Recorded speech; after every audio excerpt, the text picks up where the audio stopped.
Last একটা ভিডিওতে দইয়ের কিছু ক্লিপ দেখে অনেকেই আমাকে কমেন্টস করে জানিয়েছেন আমি যেন দইয়ের ফুল রেসিপিটাই শেয়ার করি।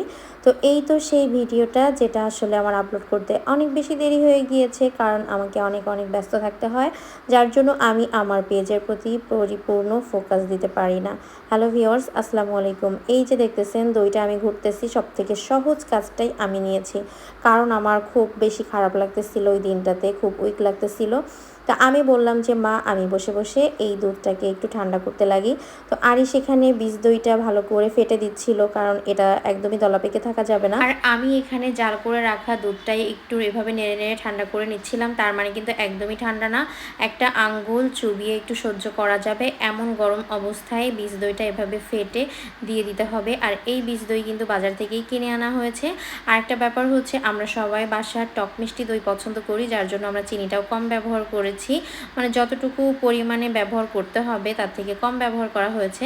আর এটা আমার বাসার 3 নাম্বার রুম, এই রুমটাতে কেউই ঘুমায় না, এখানে একটা ফ্লোরিং করা আছে।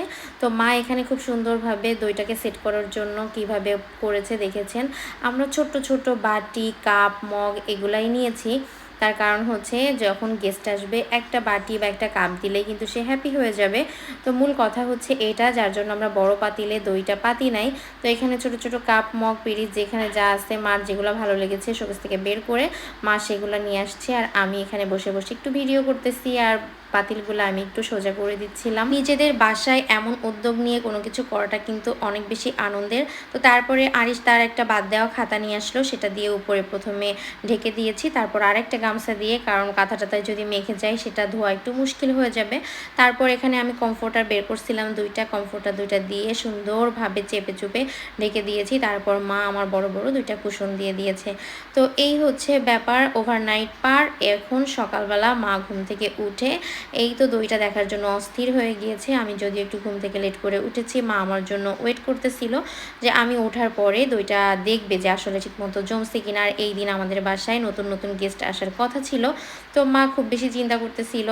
তো যাই হোক, এখন ফাইনালি আমাদের দইয়ের লুকটা হচ্ছে এই অসম্ভব লেভেলের সুন্দর, ইয়ামি এবং দেখতেও কিন্তু অসাধারণ হয়েছে। আর এই দইয়ের উপরে এই অসাধারণ লুক ক্রিয়েট করার জন্য ছোট্ট একটা ট্রিক্স আছে, সেটা হচ্ছে এই দইটা যখন পাতা হবে তখন যদি একটু উঁচা করে পাতিল থেকে পরের পাতিলে ঢালা হয়, তখন কিন্তু একটা ফেনা ক্রিয়েট হয়, আর ওই ফেনা থেকেই দইয়ের লুকটা কিন্তু এরকম সুন্দর চেঞ্জ হয়ে যায়।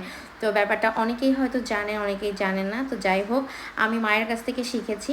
আর এখন আমি একটু টেস্ট করে নিচ্ছি। অনেকই আমি হয়েছিল। তো সবাই ভালো থাকবেন, আল্লাহ হাফেজ, আসসালামু আলাইকুম।